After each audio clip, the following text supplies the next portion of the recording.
Well, hello there, everybody. We are back. UFC Vegas 18 has come to an end, and it ended with two violent and ferocious knockouts by Cory Sandhagen, and as you just saw, from Alexander Volkov, who finishes Alistair Overeem. Cory Sandhagen, if that's not the knockout of the year at the end of 2021, then we are in for something special in this calendar year. But thanks for joining us. Hope you guys enjoyed the card. We're going to talk about it with all of you guys. So get your questions, your thoughts about the card in the chat, and we will address them momentarily. I am Mike Heck, being joined by Jose Youngs.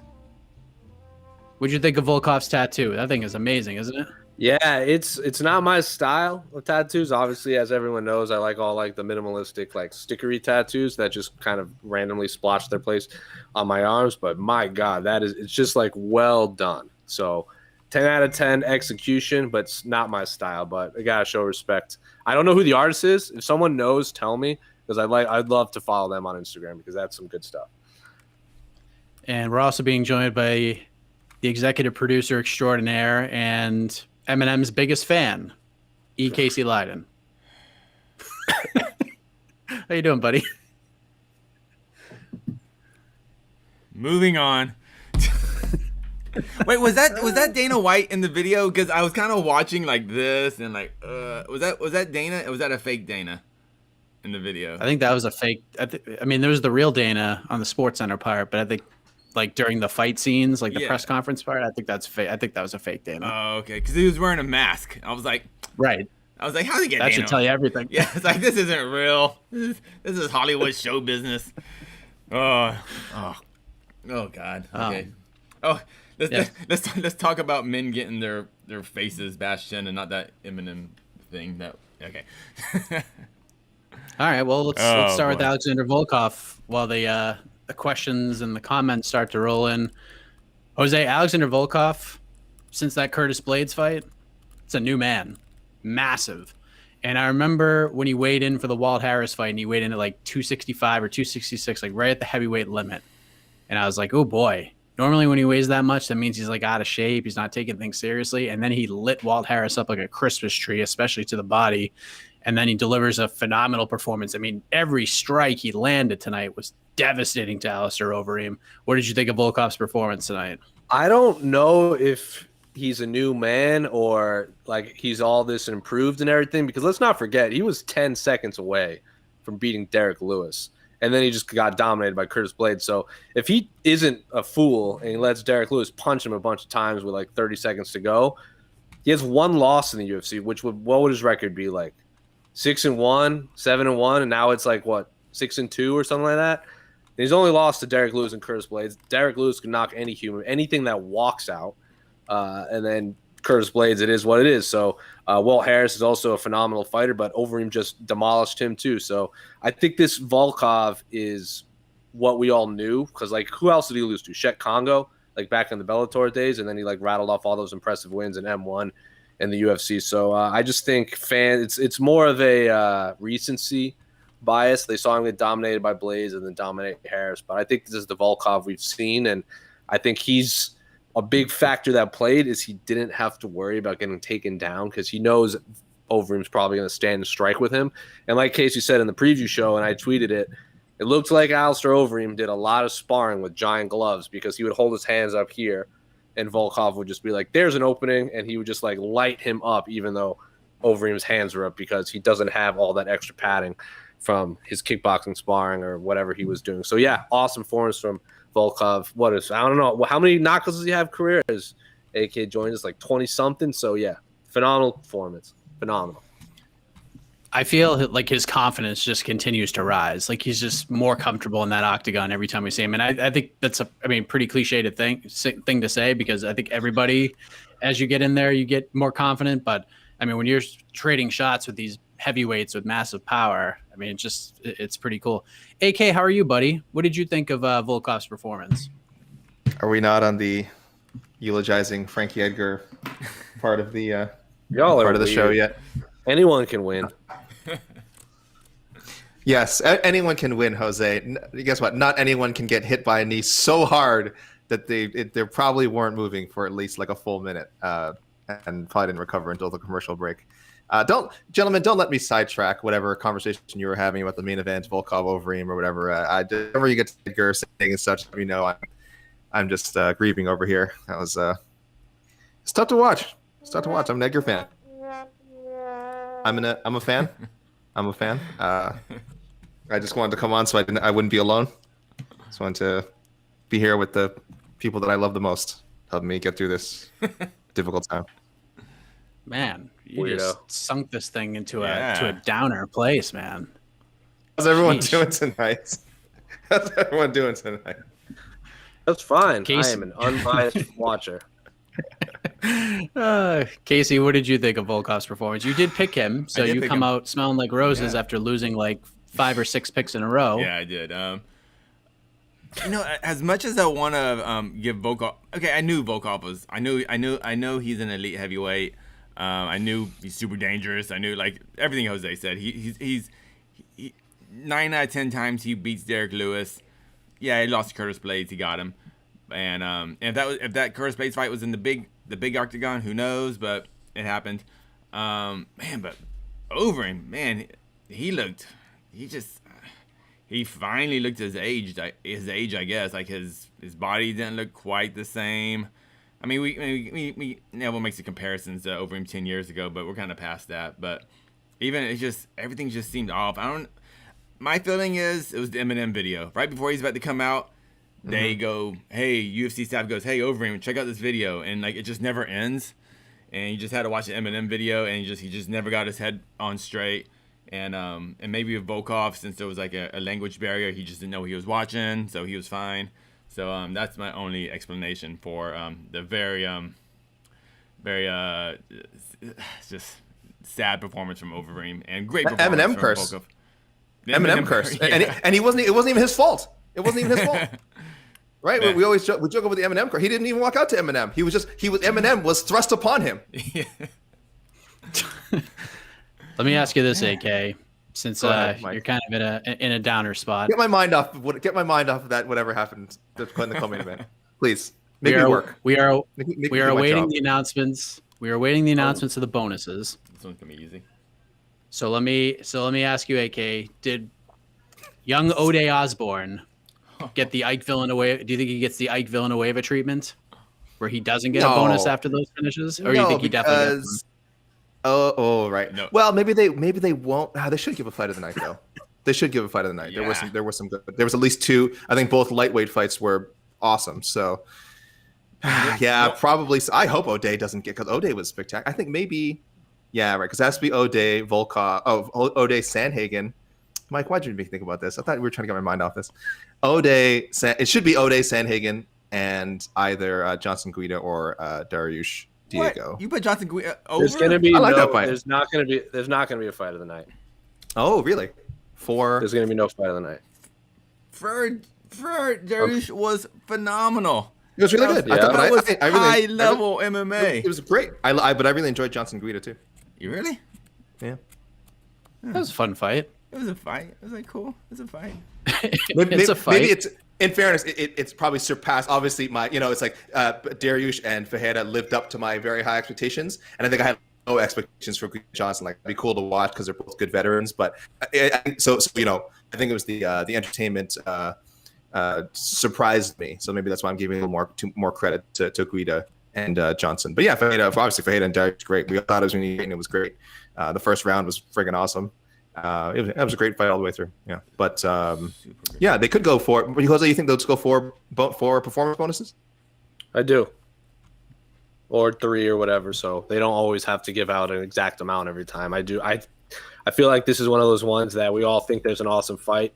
And as I always say, like, I'm not picking things based on what I believe, just based on the data that the UFC has shown. They tend to skip a lot of fight of the nights and stuff like that. So Devontae Smith might be the one left out here, since he got a finish, but it was like it was doctor. I think that's fair. Yeah, I think that's fair. But yeah, I also, the none of the fights were the fights were the 2 lightweight fights we're talking about. They weren't like slobber knockers. Like, I think he's right. Obviously, super high level stuff. the first round of Ferreira Daryush was absolutely just nonstop action, and then I think you appreciate more of the technical side of stuff in the last 2 rounds. Though again, they also kept a pretty high pace even as it went on. But yeah, they're not necessarily the slobber knockers that Dana White and whoever it is that decides bonuses love. So yeah, I could see the 4 bonuses instead. I do hope O'Day gets one, regardless of whether it's 4 performances or 2 performances. I would also like to add, Casey, to your Eminem theory that our good friend Mike. Well, I'm not sure if you're aware of who this individual is. I know Mike does. Our good friend Jay Petrie over on SureDog has a running list of walkouts of Eminem people and how they have done, and they have won 45% of their fights. So not as big of a difference as you think. So it's, and there's a couple there's a couple no contest overturns. Like Anderson Silva always walks out. Like I think someone walked out to Eminem once and eventually became a no contest and stuff like that. But they win 45% of their fights. So shout out to our friend Jay over at SureDog who has a running list. So 55% then lose themselves. Correct. Yeah. Get it? Yeah. Well done. Yeah. Well done. Thank you. Mom spaghetti. See, you know that's a bad joke when AK says, "Good job." Yeah. Get it? That's a dad joke. And the list, and for those wondering, the list dates back to UFC 51, which is when Tito Ortiz walked out to the song "Mosh," which is an awful song, and then it goes all the way up to Billy Quarantillo walked out to, and this isn't just solely Eminem song. Like Billy Q walked out to Obi Trice featuring Eminem, so this isn't just a solo one. So Jay did his homework. So gotta give respect where it's due. Will he add this to the list is the question. Does this count as over again being forced to? I mean, I think technically it was, but maybe. I don't know. Well, let's see what the peeps have to say. I'm sure we're going to get a lot of reaction to Cory Sandhagen's knockout and where he might go.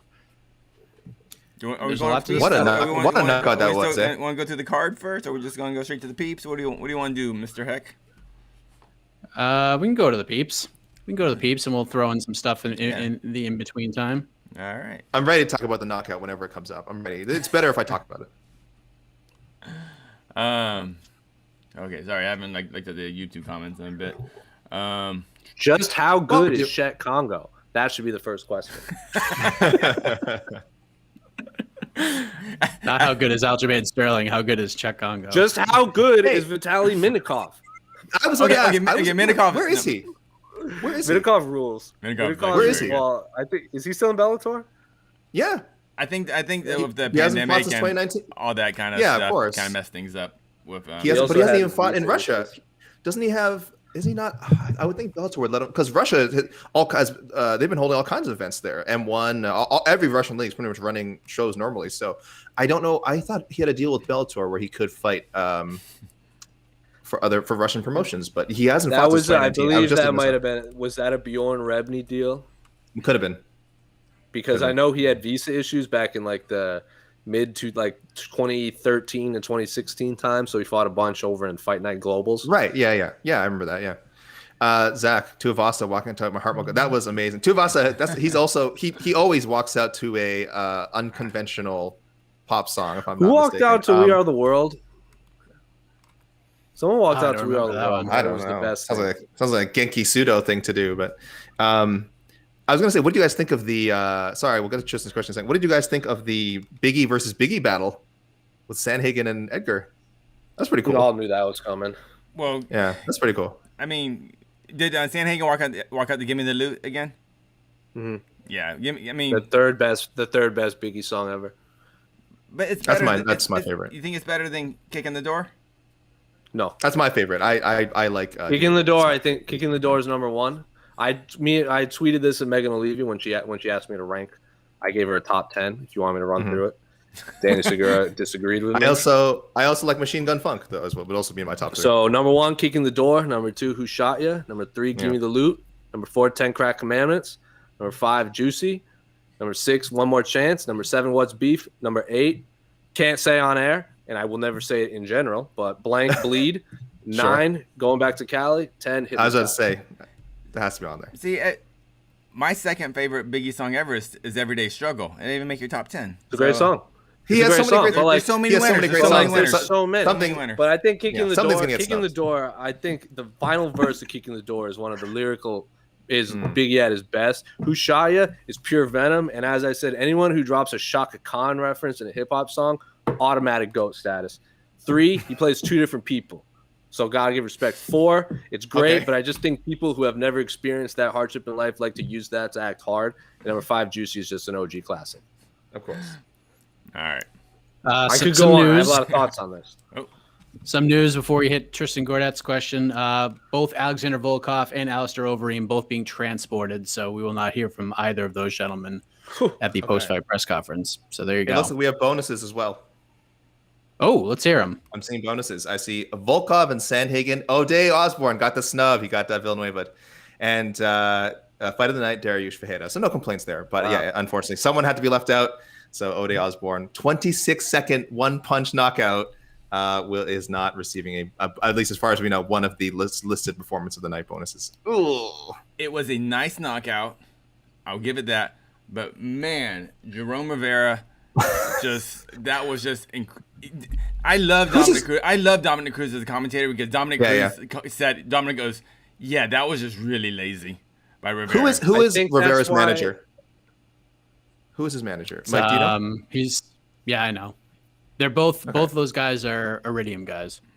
All right. A lot of respect for Iridium as a management company. Obviously, love working with them. But man, and look, I know you don't say no to the UFC when they come with a fight offer, but boy, this was a rough start for UFC career. He's fought 2 times in the last 17 days, 3 times since October, I think.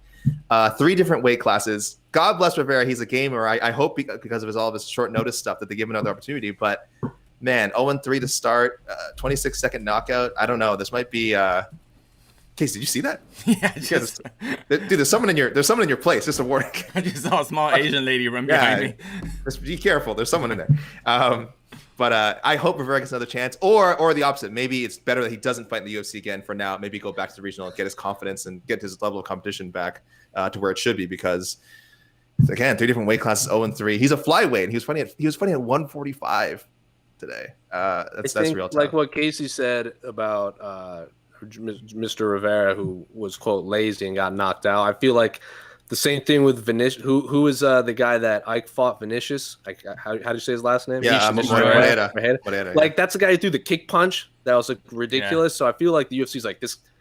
Is that really a spectacular knockout when that's who you're knocking out? So it's like the same thing. Super impressive knockouts, but the other knockouts were just against higher level competition. Yeah, that's the issue, I think. Casey, I know you put a lot of stock into level of competition when it comes to these things because, I mean, if we're like, even when it's like when we're compiling our KO subs of the year list, you could grab 5 random crazy regional, international like moves, but the level of competition is so unpredictable. It's like, obviously, there's a reason why we favor UFC, Bellator, etc. Right?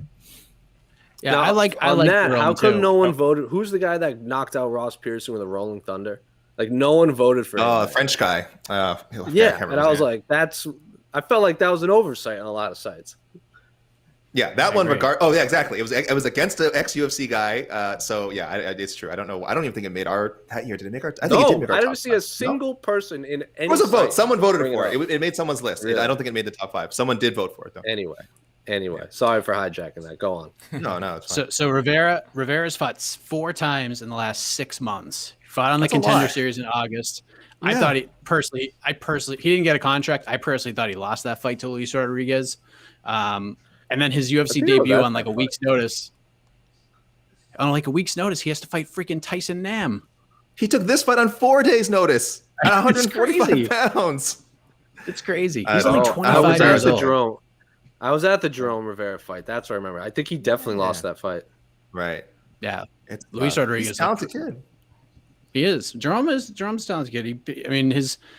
His last loss before that was that crazy fight against Brandon Royval with that like nasty injury he suffered 40 seconds into the fight. So, maybe go to the regional scene, go back to LFA, get a couple more wins, and come on back because the guy's got talent. I really hope his professional career isn't over at the age of 25. I would just I don't know him, but I'll be just bummed out for him. But he's not UFC level, and couple good wins. Who knows? But yeah. There was a All right, question. well- Oh, we answered the question. Here we go. Or is it still there? Is it still there? No. There we It's go. Tristan's Oh, question. Tristan, I'm so sorry. All right. What are the chances of Dana skipping over Sandhagen to have TJ face the winner of Jan versus Sterling? Dana may feel it's a better sell for a pay-per-view. Okay. So I made this point on Twitter that Cory Sandhagen should not have to fight anybody else. His next fight should be for the belt. Now, if the UFC decides to go the Dillashaw route, which I don't think they should, I think Dillashaw should have to get a win first.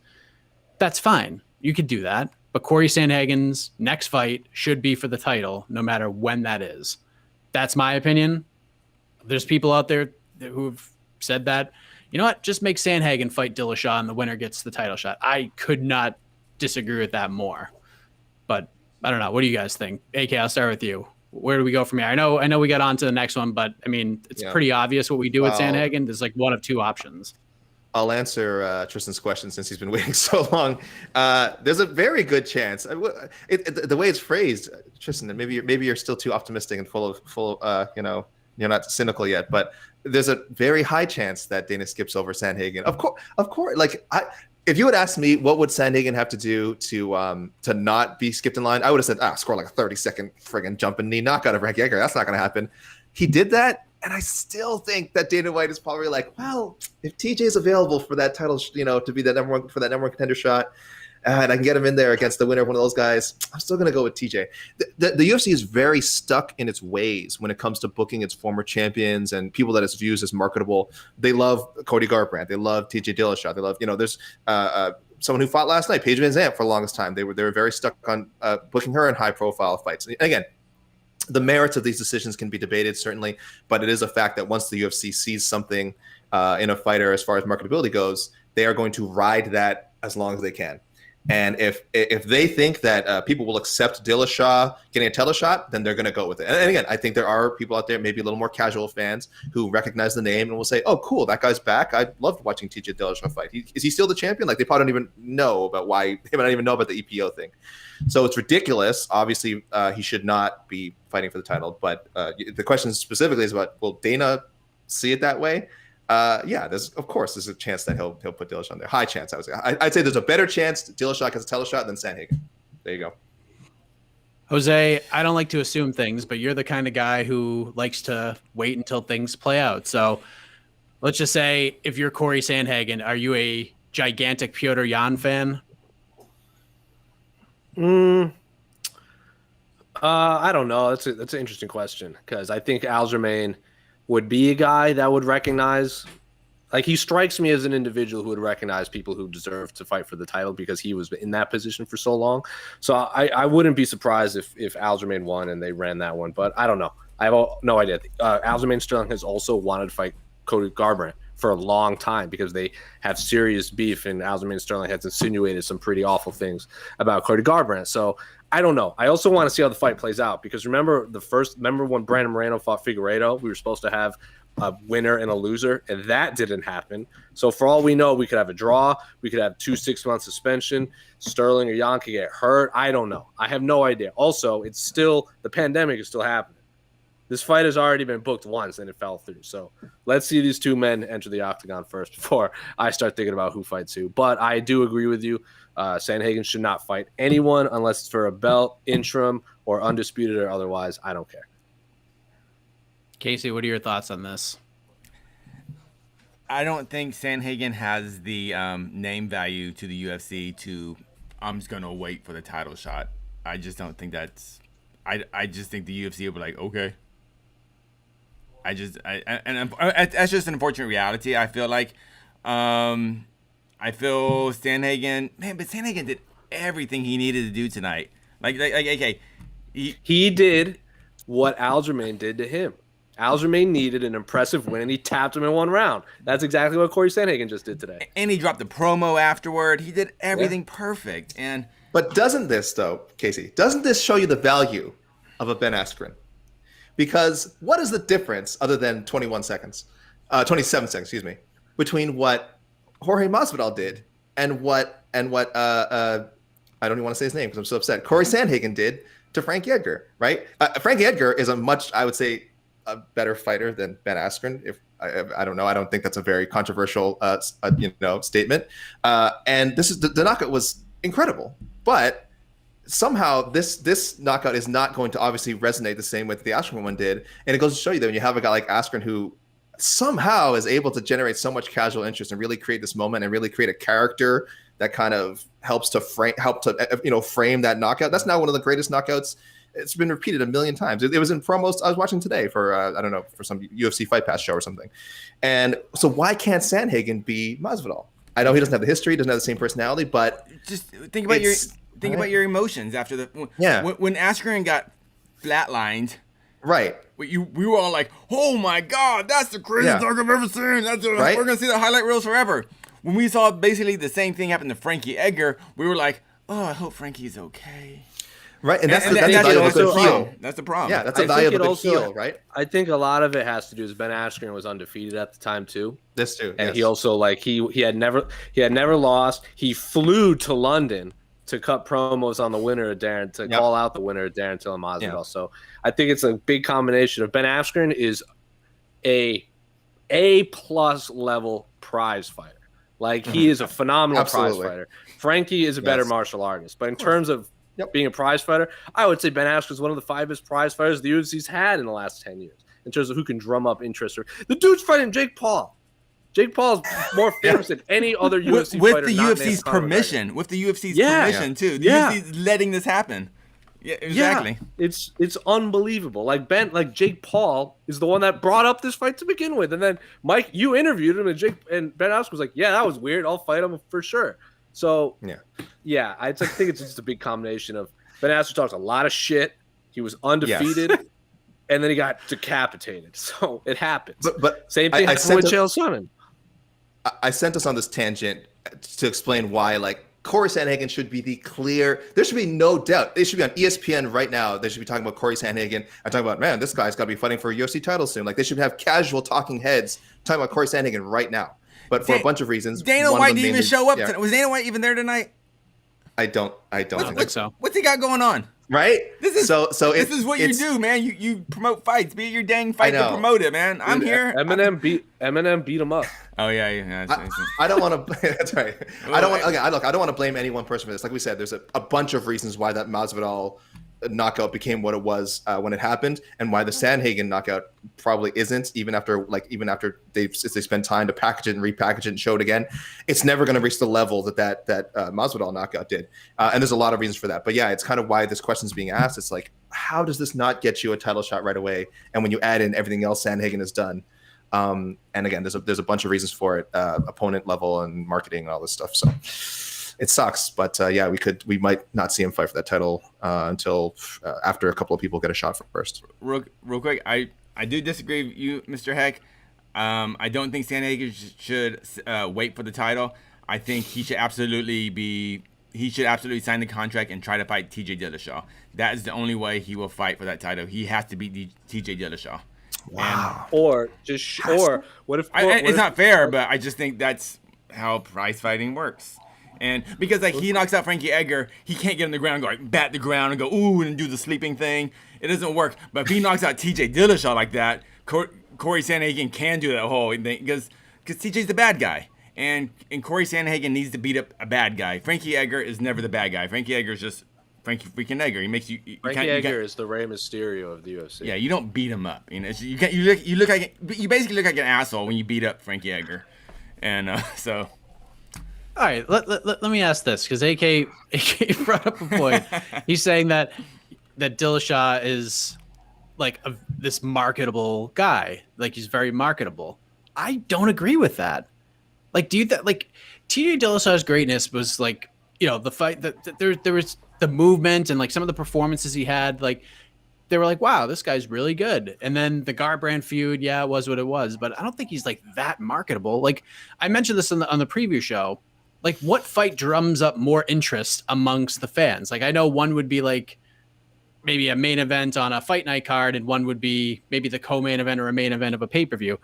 For what fight would be bigger for TJ Dillashaw in terms of like viewing audience and people actually caring? Would it be TJ fighting the winner Petr Yan or Aljamain Sterling, or would it be TJ Dillashaw fighting Uriah Faber? Oh. I think. Well, wait. I think the Faber fight would drum up more interest. I I'm not agree. even, I don't even Yeah. think that fight's gonna. I don't even think that fight is possible in 2021. Absolutely, I 1,000,000% think it's possible. It's just a matter of getting TJ on board. Yeah. TJ's the wild card. He has to say yes.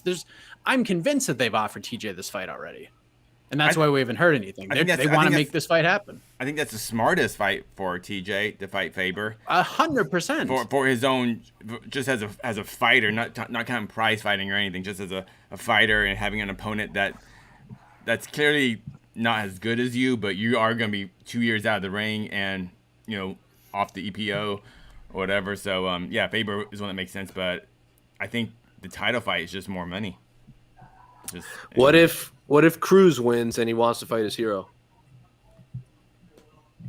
I wouldn't hate that either. Cruz is fighting Casey Kenny. Oh yeah. Yeah.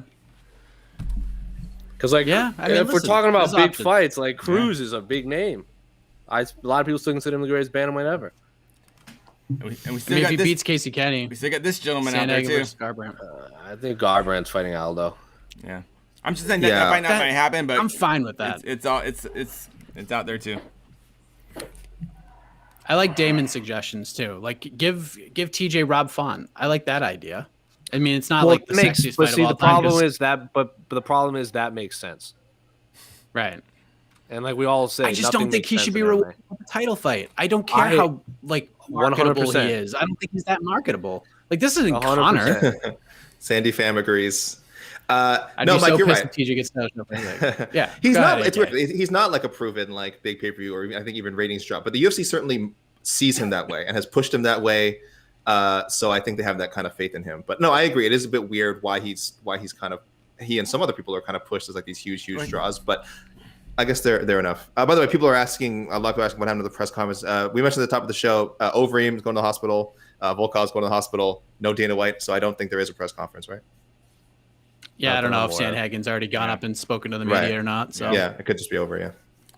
Yeah, it won't be here because we're not there. Yeah, we talked real quick about TJ again. But TJ is just so good at creating rivalries. Sandhagen just doesn't have a rival.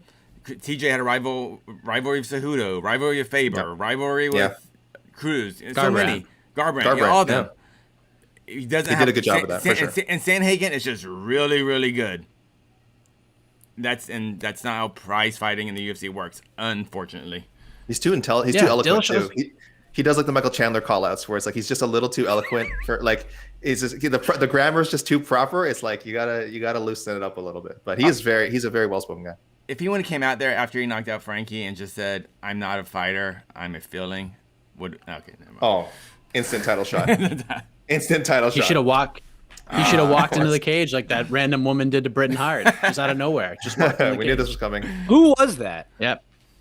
Oh, I don't know. Find her name. I'll have to find it. I'll tell you in a second. I think I found out who it was, but I don't remember. Okay. We mentioned this and we talked about this in the preview show.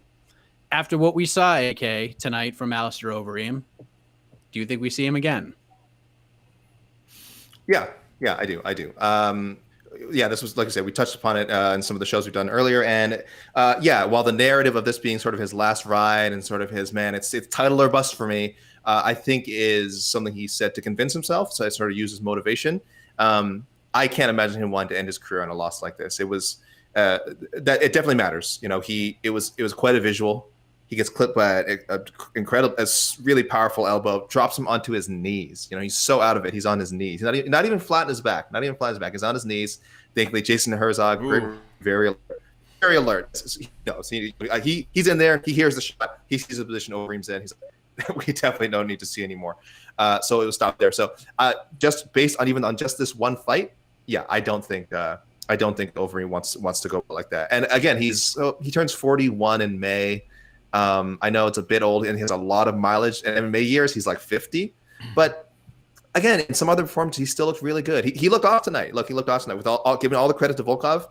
I cannot believe that this is like the good Overeem that we saw tonight. He looked off. So I'm gonna vote for no on this one. I don't think he retires.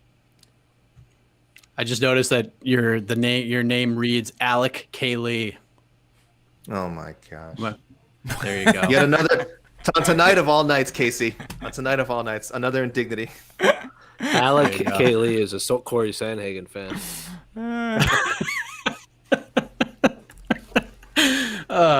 I mean, Jose, I don't think Overeem's done either. But I mean, what do you kind of do with him at this point? I think Do you, Curtis like, Blades do you beats throw him, Derek like- Lewis, and then he fights Derek Lewis. Yeah, I we think could do Curtis that. Blades beats Derek Lewis. I'm pretty confident in that pick. And then I think Overeem Lewis, they're both coming off losses. At the present time, they're 4-5. I would imagine Overeem drops to 6, and if Derek Lewis loses, he'll probably drop to 5, which means Volkov will sit at 4.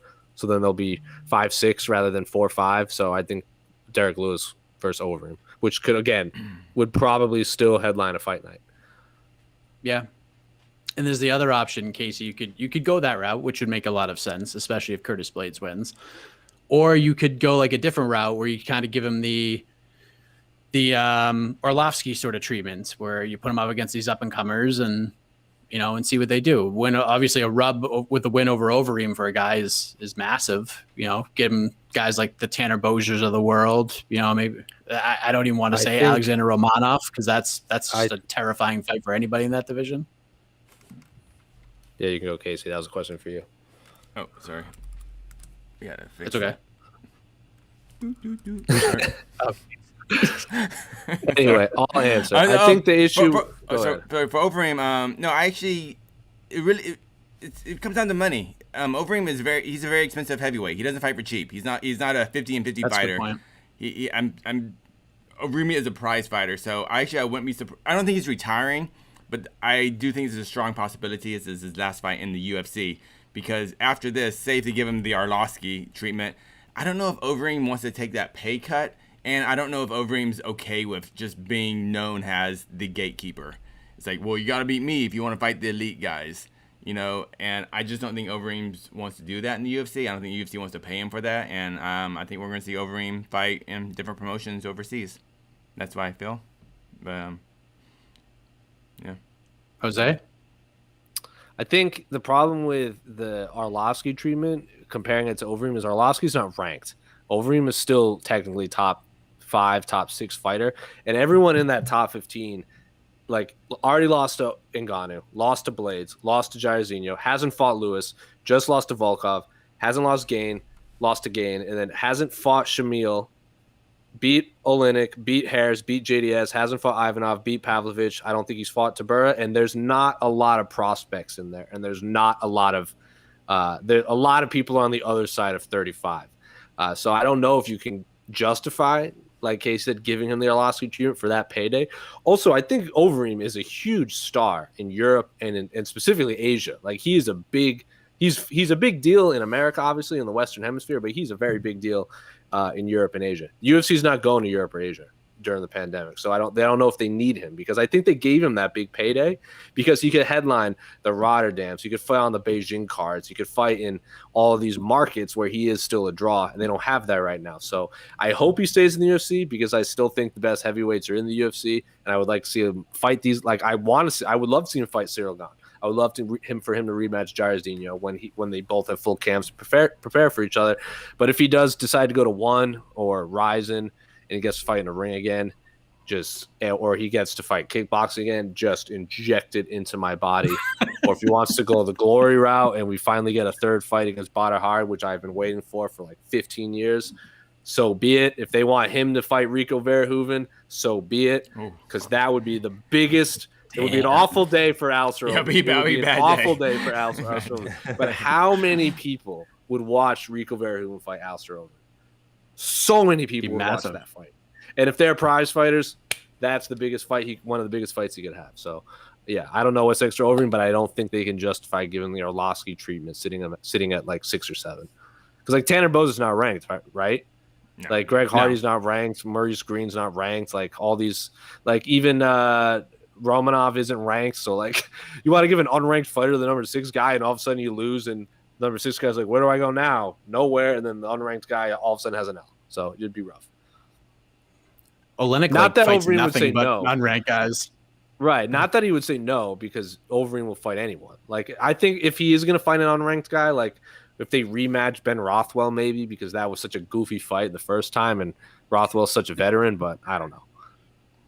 Is Overeem? Yes. Is Overeem versus John Jones now a better possibility? Maybe John Jones wants, if he doesn't go straight to a title, like John Jones wants to kind of test his water at heavyweight.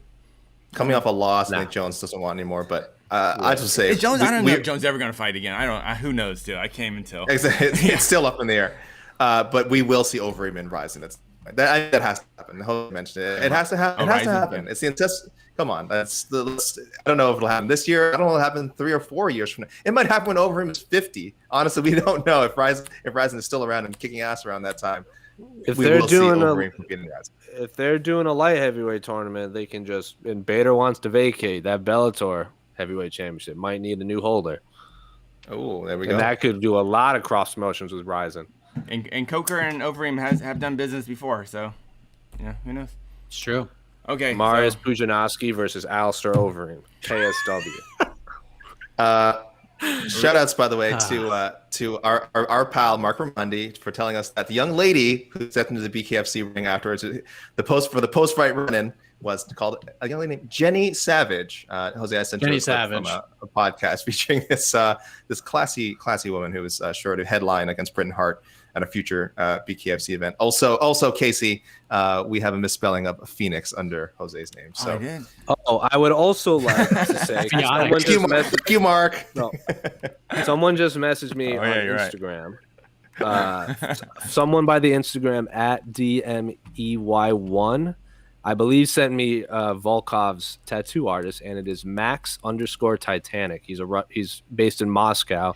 And I can't see Volkov's work on this, but it looks exactly like it. It's uber impressive. Yeah. I don't like tattoos at all, but that thing is pretty. Yeah. Shout out to Max. I can't pronounce. I'm not even going to try to pronounce his last name. It's super Russian. So shout out to Max Titanic. Okay. I didn't want to talk about this. I didn't want to talk about this. What do we got, Casey? We got to bring it up. We got a Manel Cape question. Oh. How did you guys score Pantoja Cape? Okay. I think the point of contention was the 30-27 scorecard because the 29-28 seemed to make a lot of sense. There's a 30-27, and people kind of question that one. When I was asked that, I would say that 30-27 was not the most egregious scorecard I've ever seen, but I thought 29-28 was pretty fair. The right guy won. That's all that matters. Yeah. The right guy won. That's all that matters. Yeah. I would have given. It's not like if you lose a round, you lose a paycheck. Yeah. I assume we want to use this as Imagine that. Imagine a world where the more rounds you win, the more money you get. Don't give them any ideas, Jose. Don't give them any ideas. People would just grind out cutting measure all day. If you lose open a split, scoring like and money rounds. If you lose a split, half your win money. Boom, gone. It's like half. You only won 2/3 of the fight. How can we give you your full pay? Can you imagine Chael Sonnen versus Anderson Silva, and Chael's like, "Hey, I'm up. I should get 4/5 of the belt. 80%. I should get 80% at least. 4.5 of my 4.5 rounds worth of pay. All right, let's talk about this fight. Well, you don't want to talk about Casey. Yeah, I mean, you want to talk about his performance, right, Casey? Yeah. We were all very high on Cape coming in. I think a lot of us picked Pantoja to win. I thought it would be, though, Pantoja catches him with submission. Yeah, I thought it was Pantoja either takes him down or jumps the ghillie at some point, catches him with his, Pantoja is such a deadly finisher. I wouldn't have thought it would have been a 3-round striking battle that Pantoja would have won. But he had the right game plan. He's always aggressive, but he didn't change that against a guy with really, really big knockout power at 125 pounds. Went right at him, was much more active. The commentary, I think, was on point today. Cormier mentioned over and over again. They just weren't seeing a lot from Cape. It was great movement. You saw a lot of the glimpses of why we're so high on him. For anyone who has not seen him fight in Ryzen before, a lot of charisma.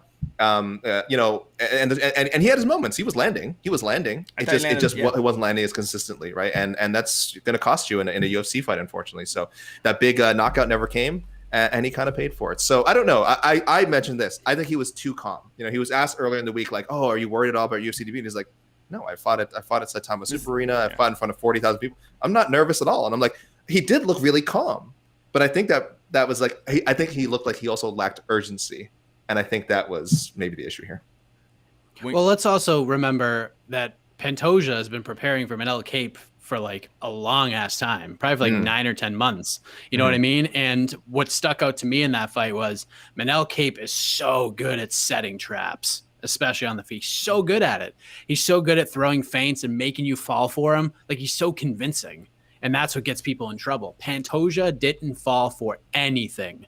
And that's why Cape was kind of thrown off, because normally when he fights these guys, even like the Kayas Kura fight, like, he sets these traps and guys fall right into it, and then he lands those ferocious combinations and strikes. He's such a powerful striker. He lands it and puts these guys away, but Pantoja was just like, I ain't falling for any of this shit.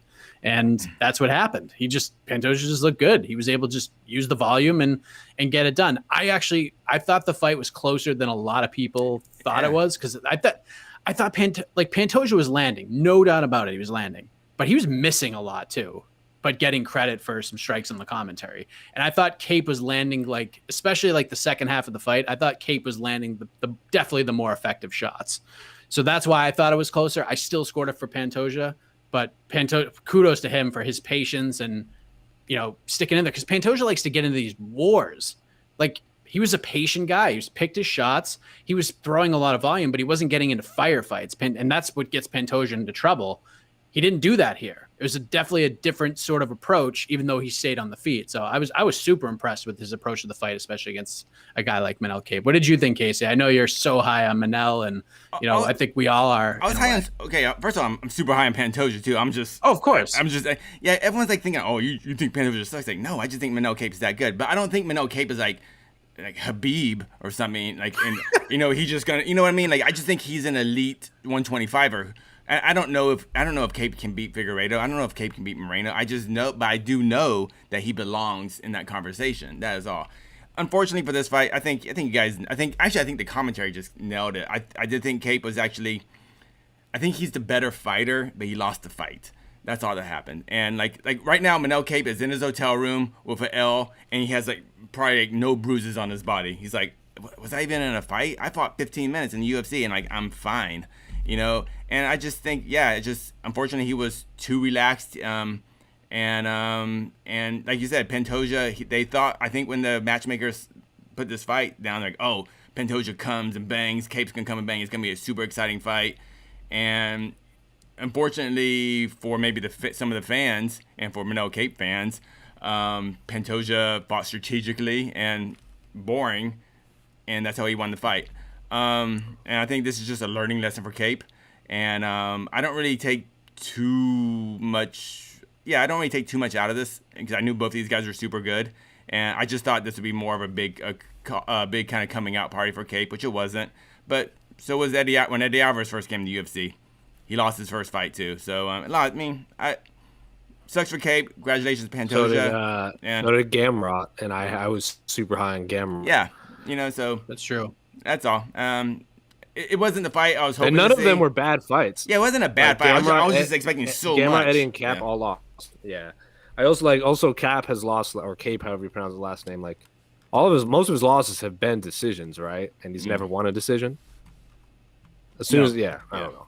Where would you? I think you're right about so that. where would you put? So Manel was obviously unranked coming in. Where would you rank him now? As he's clearly top 15.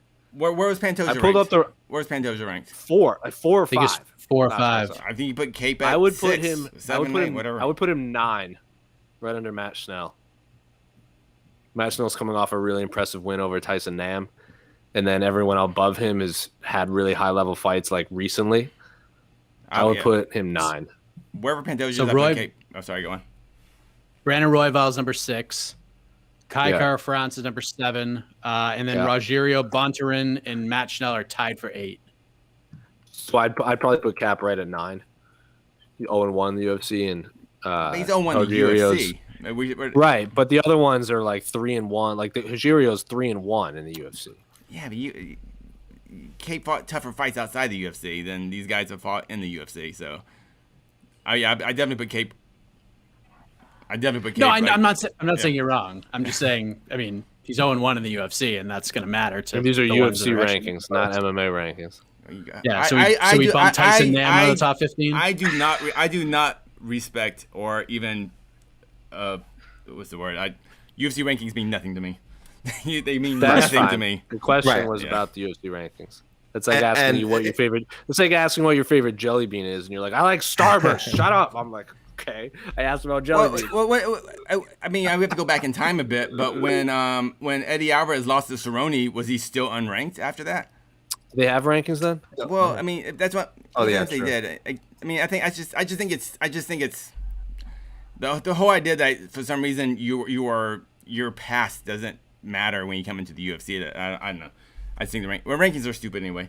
Until we get our own MMA fighting rankings, which I need to talk to Alex Cayley about off air. Yeah. We'll get on that. We'll get on that. Well, it's funny you mentioned at the you say Alex Cayley and rankings in the same sentence, because as Mike knows, I keep my own super secret rankings.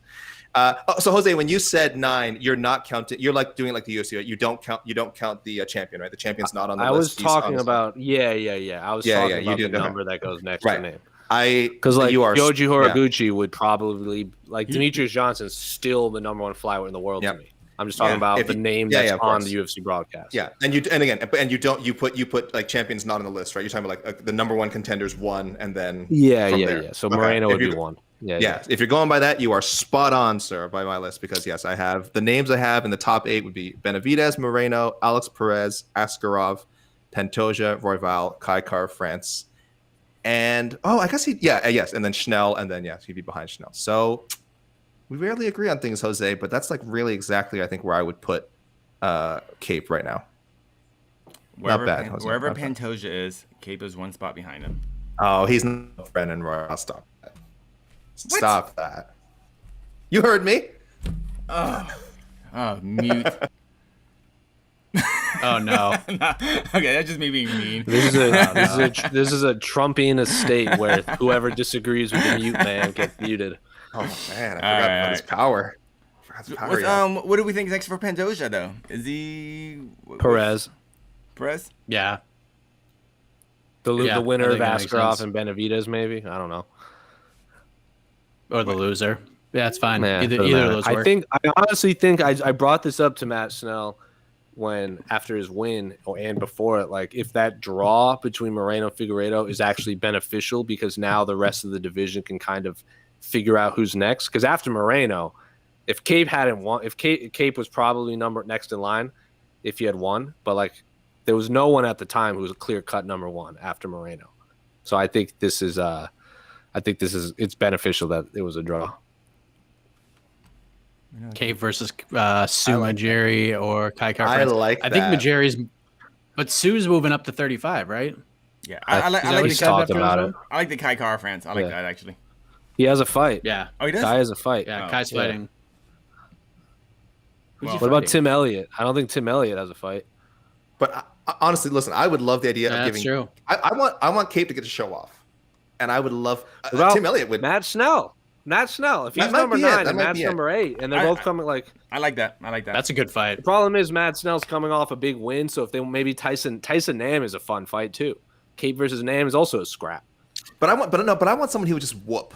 You know what I mean? And it's tough. That's tough because flyweight is pretty thin. So all the flyweights they have are like most of them are actually really good. So there is no quote unquote like jobber at 125, unfortunately. But I kind of want them to. What if he goes out there and just destroys Tim Elliott? Maybe, but at the same time, Tim Elliott's Demetrius Johnson couldn't do it in 5 rounds. I just did it in 2 minutes or something like that. Tim Elliott could also just take. Tim Elliott could take his ass down and just ride him for like 15 minutes. Like that really could happen. Tim Elliott's also never in a boring fight.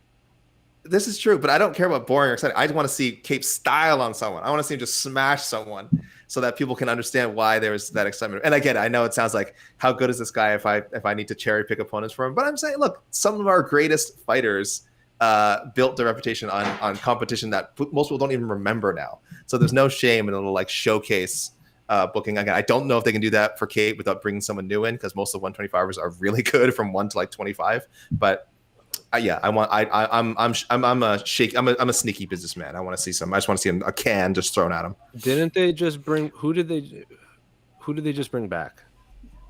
Bring from back?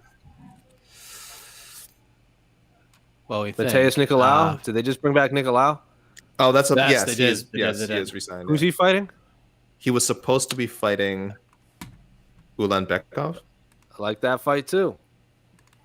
But then it got canceled because Ulanbekov. There's everything that got canceled, but I don't remember. There's an opponent change up there.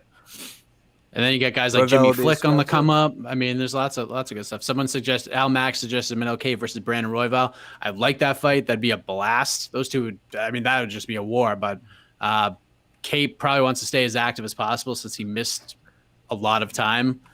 So, and Royval just had shoulder surgery, or he's about to have shoulder surgery, and he's not going to be like that. I'm hearing like September, October would be the earliest he could come back and fight.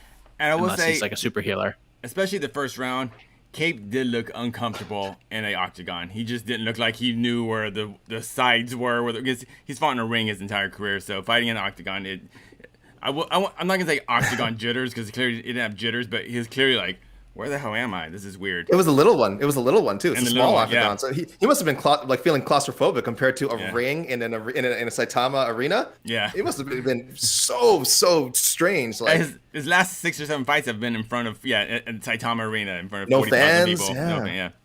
So strange. I'm not too worried. It was like fighting a thimble for Mr. Cape.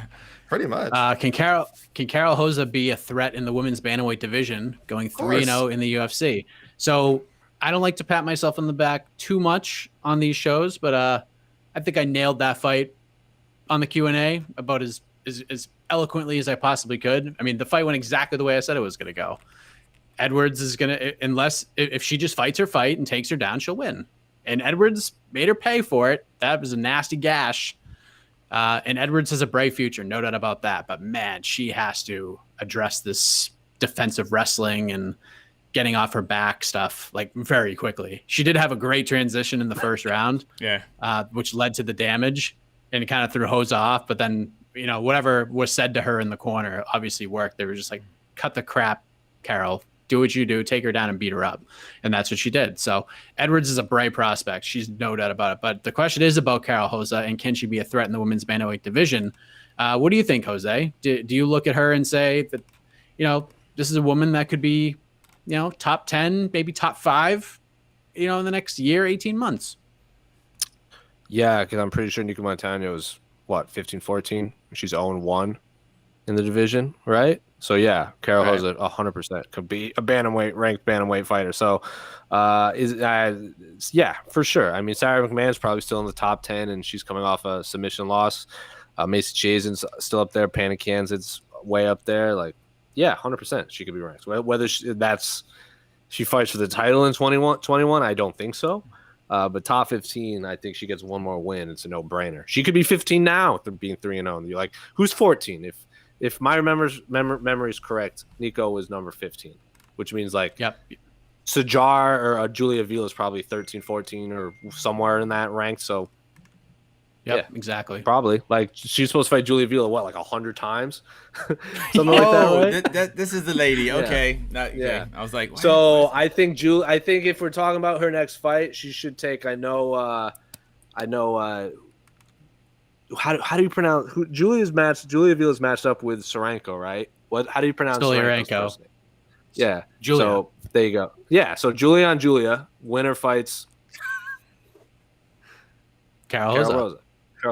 There you go. Carol Hoza on a pole match. The winner gets Carol. I like it. Speaking of pro wrestling, if only Edwards had been able to get that Boston Crab in when she escaped the mount. So either Boston Crab, maybe a Texas release, maybe even a single leg crab, something. But she clearly, I think she was a little bit indecisiveness there. She wasn't ready to go for that back submission, that spinal lock, and unfortunately that might have cost her the fight. But yeah, I think Hosa's easily in my top 15. So I had her at 17. Well, I guess we're not counting the champion, 16 in my rankings. So now she jumps over on my list: Avila, Sajar Eubanks, Panna Kianzad, Macy Jasson, and I think I would also put her above Lena Landsberg. So I think she's like my 11th ranked. She's just outside the top 10 for me. 3-0. Yeah, I don't know. Maybe I'm overranking her, but that's just at a glance. I think she's going up that list pretty fast. Wow, I need to get an AK's rankings. You jump up 6 spots against a short notice opponent. She probably shouldn't have been that low. Well, I mean, maybe I had her too low when you think about it. I mean, should she have already been ranked above Julia Avila? Should she have already been ranked above Penny Kianzad? Maybe, right? Like maybe she jumped up. Maybe my rankings aren't. She might have been too low. So she might have really only jumped up realistically 3 or 4 spots.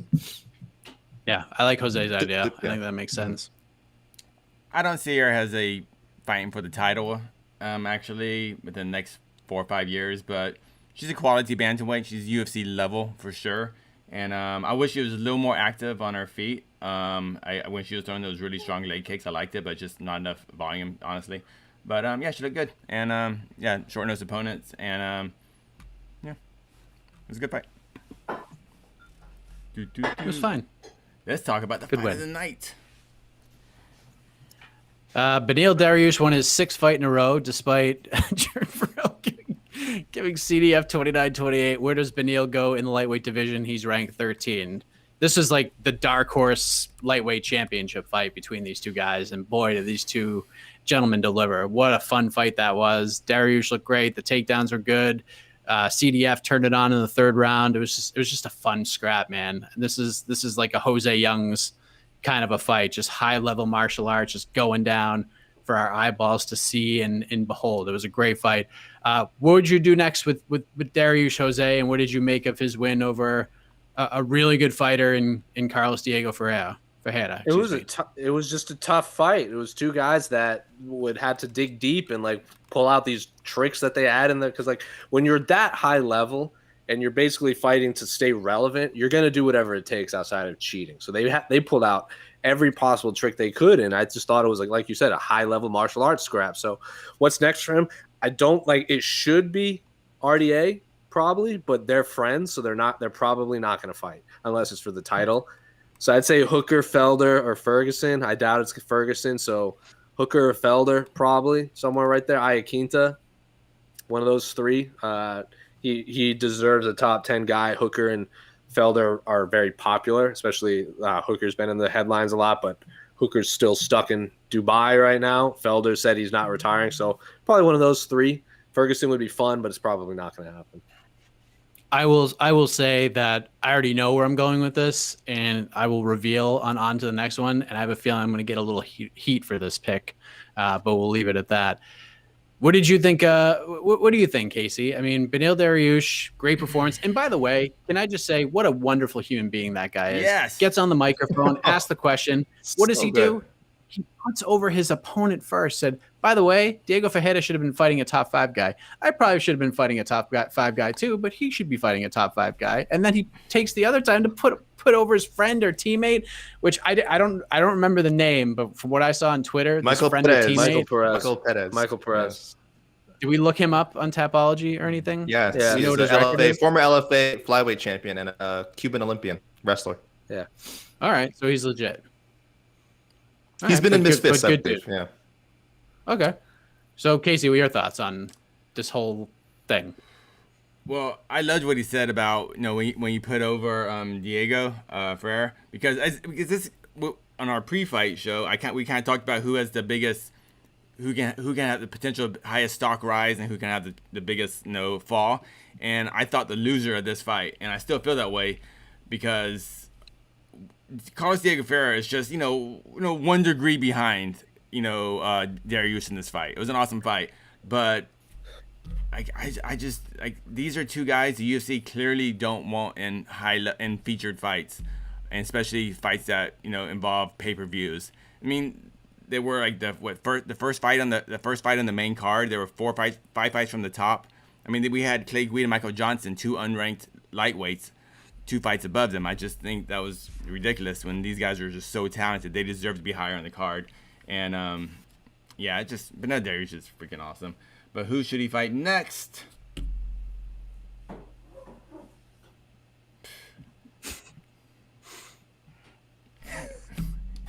I feel like he's gonna fight someone behind him.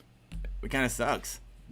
That's just like because Daryush just doesn't generate those clicks. Doesn't he just doesn't move the needle enough for the UFC for a guy like say that he should fight like a Tony Ferguson or something like that. I think Hooker. Hooker makes the Hooker's most sense. Hooker makes the most sense though.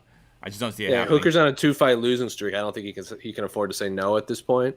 Yeah. So, and Hooker and Felder already fought, and they're right there on the rankings. I mean, if we're talking just rankings and what should be done, yeah, like Daryush versus Conor McGregor, that actually makes sense. But of course, that's never going to happen because that's not how the world works. But yeah, Daryush is going to fight some guy behind him. like Al or he'll have to fight the winner of Makhachev Drew Dober, maybe something like that. Casey, it's funny you mentioned the placement of the card. Like they were the lower placed lightweight fight, and they didn't even get, like, they were originally supposed to be the main card opener, which I also think is a good spot. Like they didn't even get that sweet kind of curtain jerker spot, which can be a really good thing because it's when everyone tunes into the main card broadcast. I think it's when you have probably some of the most casual interest outside of the main event, and they lost that because the UFC is so insistent on having a 6-fight main card that when Askar and Cody Stamen was removed, they bumped up Rodriguez and Marquez, and then they made that the opener, which was kind of confusing. They could have. I would have rather they put that second and put Daryush and Ferreira first. So they even missed out on that opportunity. Like we weren't even getting that priority. But at least they gave them that bonus. They did for anyone just tuning in. They did get a fight of the night bonus, so that's good for Ferreira and Daryush. But yeah, very strange situation. And I had to read out one comment that I saw pass by from Noah Ewing, who says, "You each, all of us, look like the person I would expect to run into in your towns." So Casey, you look like someone from Inglewood. You're telling me Casey Leydon looks like someone from Englewood? Apparently, according to Noah Ewing. Jose, you look like someone from Phoenix. Mike Heck, of course, classic New Englander. And yes, I definitely look like someone from Markham or the Greater Toronto area. So Toronto. It says Toronto. Oh, I'm in the Greater Toronto area, so the GTA. So Noah Ewing, very accurate. Possibly a little stereotypical as well, but very accurate. How would you like if you look at AK's from Toronto, obviously a major city, okay? Yes. Jose in Phoenix, major city, lots of sports teams. Inglewood, up to no good. Like no one knows where Lenox, Massachusetts is. No one has any idea. How would you even know? I think he meant more. I think he's lumping all New Englanders together, as I have as well. So that's why I agree with it, because you're right. I don't know what someone from Lenox looks like. Well, I don't know. I just assume we're all the same from Massachusetts. So thank you, Noah Ewing. Very insightful YouTube comment. I think it wasn't until like way into middle school where I learned when the New England Patriots. I was like, where is New England? I have no idea where I've looked at the map. I do not see New England. So someone finally explained to me. It's like, no, it's just. Case, you did the. There's a New England. There's a New England. You'd be surprised when I moved to Arizona. Everyone thought Rhode Island was part of New York. They were confused it with Long Island. Oh. Staten Island. Staten Island, right? Yeah, Rhode Island, Staten Island. Don't you dare use Staten Island and Rhode Island in the same sentence unless you're saying Rhode Island is far superior to Staten Island. There's a reason the Staten Island ferry is free to get to. Winner of Brad Riddell and Gillespie. Are they fighting? Are they fighting? No, I don't think so. Gregor Gillespie is not booked. Yeah. Is Brad Riddell booked? That'd be a great scrap. I hope they book that fight. I'm really high. I'm really high on Brad Riddell. Like, I think he is legit, and he's a super well spoken individual. He's he's obviously from the city kickboxing camp, and I am super high on Brad Riddell. But yeah, if Jeremiah K is like, yeah, they should fight, and then the winners, yeah, sure, I'm fine with all of that. But Beneil Dariush should not fight. I don't mind Beneil versus Kevin Lee. I think. If you're going to fight anybody behind you, that's probably like the one guy you'd want to fight, right?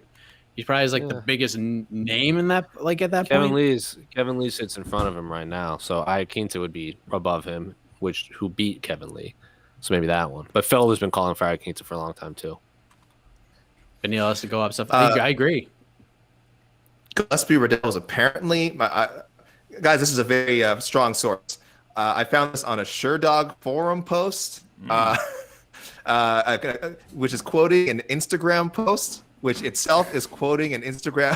It's supposedly quoting Gillespie's Instagram live that they are in the works for February 13th. So, I mean, essentially booked. Okay. So we apologize, for not being aware that was true. February 13th. Very strong source. February, UFC 258 on next week, right? Big if true. Jesus. Yeah, maybe. Hey, by the way, we're adding this other fight. Maybe that source isn't as strong as it looks. The fighter that's stuck in New Zealand right now is gonna fight in like a week. Yes. Is this it for Michael Johnson? Bellator next, BKFC. I like how BKFC has just become the third option. Yeah, so prestigious. They got money, man. They got money. So did WCW. I don't know. I'll hop on this. Why would Bellator be interested in Michael Johnson? I kind of why did to make fighters look to get fighters big wins over people that someone that people know. Yeah, he's experienced. He's talented. Look, so Jed Mashu and I. This guy beat Dustin Poirier, and now he's fighting Patricky Pitbull and Tony Ferguson. MMA math. I was talking to Jed, and I was like. And in my predictions, I said, look, we all know the Michael Johnson story. Okay, oh yeah, he's a great fighter, and then he always finds a way to like miss and do something, make some mistake in the final round. And I'm like, but I said that will not happen against Clay Guida. I said Clay Guida does not have the finishing power to make that happen. Michael Johnson will be fine. Sure enough, in the third round, and by the way, this is some serious backseat couch potato jiu-jitsu here.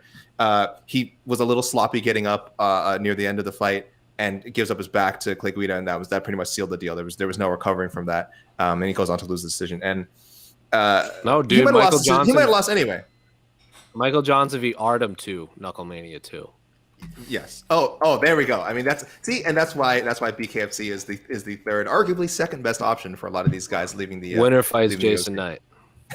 Jason Knight is returning to MMA. He's fighting.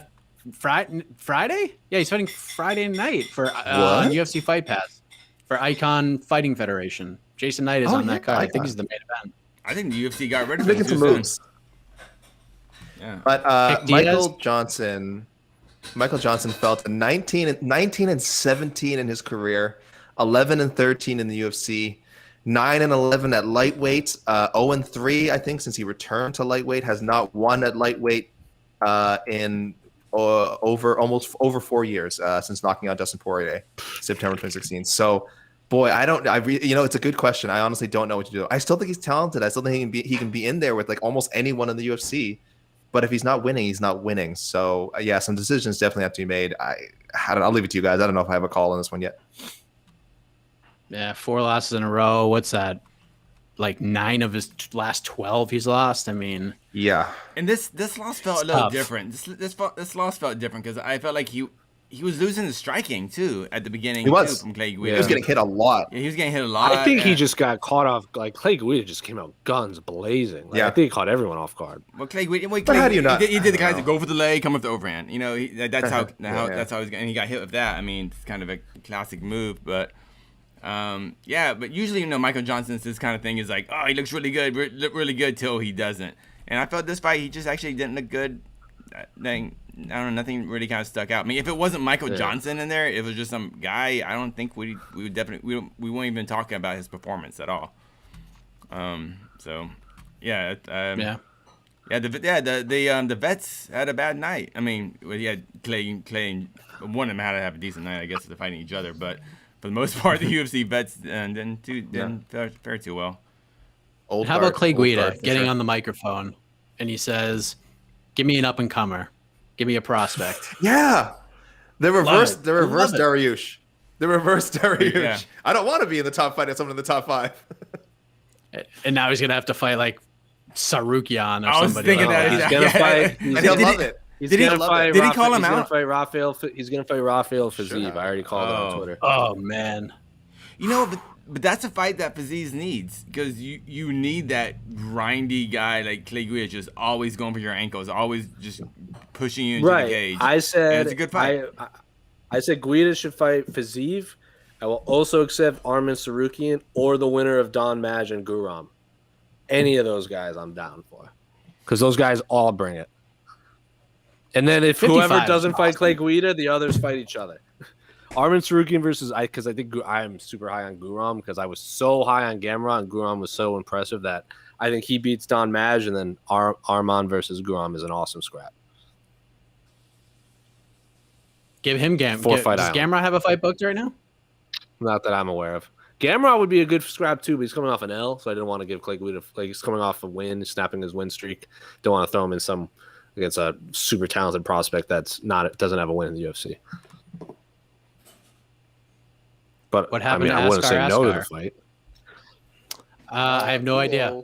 Not medically clear. That's just the Yeah, we'll look into it. But I mean, look, he took this. He also took he wasn't the one. He was also less than a week's notice, I think, right? Well, public was because at least to the public, I knew on Sunday that Askar was in. I couldn't say anything, but I knew on Sunday Askar was in. Yeah, he replaced Andre Ewell, who had a positive COVID-19 test. So that we do know that came out. Askar, but anytime you take a fight on this short notice, there's like a lot of things. Look, I don't think it's anything serious. I just think it's there's stuff you have to pass in medicals, and after a weight cut, there's just maybe certain benchmarks he didn't hit. I would be surprised if it was something serious. I don't mean to downplay whatever the reason was, if it does turn out to be something worse than I'm suggesting here. But I think again, you take a fight on short notice, you cut a lot of weight. Sometimes when it comes time again, to do that last medical check, they're just like, you're just not quite ready to do it. So I'm hoping and I'm thinking and I'm hoping it's something fairly innocuous. And now we have Cody Stamann looking for an opponent. And I saw somebody suggest this on Twitter. I think Raoni Barcelos needs a new opponent on February 27th. I love that fight. Throw Stamann in that fight. That's an awesome fight. I'm game. Yeah, I'm game for that. Let's do it. I was selfishly looking forward to Andre Ewell because he promised me he was going to walk out to My Name is Willie from Any Given Sunday. And I was so hyped for it. And I didn't get to anyway. Tristan Gordette, what about Guida versus Jordan Levitt? I don't like that fight. I'm not a fan. I don't like it. Yeah, slow roll, Jordan. Guida would love it. Guida would love it. That's exactly what he wants right now. Both of these individuals will fight anyway. Yeah, not yet. Give Levitt. I like the idea of just slow rolling Levitt. Like give him some wins. I mean, he's still super young and green. I don't know if you know, Clay Guida's 39. Different weight classes between Guida and Elkins, right? He's 39. Plus, Guida's gone down to 45. They can meet. Yeah, but they also Elkins can come up. But they both train an alpha male. They're not going to fight each other. Okay, it'd be fun though. They fight every day. Yeah, guys, 39 years old. Did you see how he was moving in there before and after, during and after the former Strikeforce champion Clay Guida? Oh my gosh, it's the same as it was when we saw him 10. He has the same demeanor, the same routine. It's just amazing to watch. I don't know. Leader. And Clay Guida releasing a tremendous belch in the middle of that fight too, a la Joanne Calderwood. As you do. Alex K. versus Ariel Helwani. Winner becomes the new leader of Canada. Isn't he from New York? Isn't he from New York?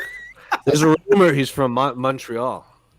Oh, that's not part of Canada either. So yeah, I'm kidding. Oh wow! I love Oh my goodness. Actually, there's a rumor he's from Buffalo now. Oh gosh, that's even worse. No. Yeah, look, hey, Music 598, you put out the money. I guarantee me and Ariel will be totally down for it. For sure, a bare knuckle. I think I prefer a bare knuckle over MMA. But Music 598. Just don't play basketball. Just don't play basketball against him. Is he really good? He's very good. He says he's really good. No way. I'm sorry. I believe it, but I believe him better than him. I played some basketball with him about 5 or 6 years ago. He's serious about it. He's one of when Ariel starts moving and starts dribbling, then his motions make sense. But like if you ever see Ariel just kind of go for a jog, he's just it's Ariel, But like with good ball in his hand, then like you get it, you get it. He's good at basketball for a 30-something-year-old journalist. Sure. I'd say the same for myself. Also, I'm terrible at one-on-one, so I would need my squad. I would need to bring Jose. I would need to let me run point. He can run point for his team, and I'll run point for my team, and I think I can beat him. Dude, I love setting up picks and crashing the boards. That's all. I don't need to shoot. I just want. Oh, perfect. Oh, that's exactly what we need. I'm that guy. I'm that guy. I want to guard their toughest guy. Whoever their best guy is, I want it on him. That's all I want. You are signed. 4-year deal, player option. You are signed, my friend. He's the Dennis Rodman of the team. I love it. Jose, you're a scorer probably, right? You're probably a scorer. Yes. Yeah, I need that. I need that too because I'm not a. Fine, but if you really want to win, you have to get Farah Hanoun on your team because. Seriously? She's the best basketball. She is the best basketball player. I would sign. Hopefully, if I can sign. Yeah, I've been Ariel would ask for. She's so good at basketball. Like I balled with her the first Fight Island, and she's just like, because you could tell she doesn't get a lot of conversation about like the NBA in Egypt. So she was talking like just bring up all of these just like because she's a big Suns fan because she. We've talked about it before, and I'm from Phoenix, and she's just bringing up like the most random games. I'm like, and she was just like cross, fade away 3. I'm just like, Jesus Christ! I love that, Farrah. Why are you covering MMA meeting? Go be a professional basketball player. She's from half court like Dan Marley. That's all. Oh, good Dan name. Marley, old school. Dan Marley's Thunder restaurant Dan, right down the street from me. No way. That's awesome. Thunder Dan. Yeah, except the font. If anyone is like really big into fonts, it's not the best. So if you see it from afar away, you would think it's called McGurgles, not Marley's, because he spells it like a psychopath. Okay, this is this was an answer. How long have we been going for? Too long, but we're going still. All right, fair enough. There was no press conference, I don't think, right? So we kind of, I saw that. Yeah, Terrence, I don't think it was a fart. Casey, was it you? Wait, why are you asking me? Casey, you're the fart expert. Someone put a screenshot in my feed of all these like responses. Was it during the Edwards Hossa fight? I don't know what fight it was. Yeah, but there was a I've been watching fights on mute lately, so I have no idea. There was a very loud noise on the broadcast. I would have said sounding more like something like Velcro, almost like a Velcro-y noise. But I could see how you could interpret it as perhaps someone, passing gas, as it were, on air. That seemed to be the popular theory. Yeah. So if you're on Twitter, my entire feed was like, "Fart! Who farted? That was DC. DC farted. Oh, DC let one go." So yeah. So the answer is DC. That is the official answer. Yeah. Dan Cormier farted. Aw.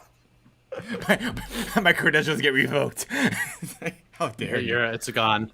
Dude, someone said in the comments, and I hadn't even thought of it, completely unrelated to farts, Overeem versus Fedor for the Fedor's retirement fight. Woo! Oh, that's terrific. Yes, game. Finally. I wish so. Fedor, I'm speaking to you. I know you said your fight against Rampage was the last time you'd fight in Japan. That has to change. You got to fight Overeem in Japan, in Saitama. Sorry, pal. It has to be done. By the way, you know how I know it wasn't DC? He would have joked about it if it was. I think he would have joked about it. He's very like one, not afraid to make fun of himself, and two, when stuff happens on the broadcast, he like reacts to everything. So I think if it was him, he would have said it. So I don't think it was DC. No, I don't. Everybody blaming DC. It's unbelievable. He would be very aware if it happened and that people were talking about it. He would address it. He would have addressed it during the show. I guarantee it. He loves talking about that stuff. What did he do? Like take his headset off and like sit on it? I mean, I don't know. Jeez Louise. No, you've been inside the Apex. It's echoey, man. There you go. True. I didn't think we'd be talking about. There are parts in the Apex when we got the tour where you can. It's like that weird thing where if you could be having a normal conversation across the room and someone could hear it all the way over there in like a very specific spot. You know what I'm talking about? Like that weird. Like there's a lot of museums like that. You know, farting is a feeling. Brett Wolfing, farting is a feeling. Oh, that might be the comment of the night. The comment of the night based on the maybe the promo of the last decade. And that's I think how that's he it, right? ends. All right, guys. This has been MMA Fighting. The entire staff is officially retired. We had almost for the last like hour. I think we had almost 1,000 people watching. So I say this every time, but man, you guys watching are the friggin' best. But this is a very good fight night card. So I'm glad it sounds like a lot of people tuned in and not tuned into our show. Yeah, this is great. This is great. I love doing this. I love you guys who I'm doing the show with, and I love all the people watching. It's so much fun. Just that whole comment, like all of it, between the picture and just what it says, and thinking of Britton Hart, like all of that came together. Just amazing. God, that's phenomenal. Wow. I don't know. We have to leave it at that. So thank you very much for watching, all of you crazy people. Hope you guys enjoyed the festivities. AK and I are back tomorrow. So subscribe on the podcast network for on to the next one, which has become a very popular show on the podcast network, which we appreciate very much. And then we'll wrap things up with all the other shows and all that good stuff as we get you ready for UFC 258 next Saturday. Kamaru Usman versus Gilbert Burns for the welterweight title is the main event. For AK, Jose, Casey Leydon, I am Mike Heck.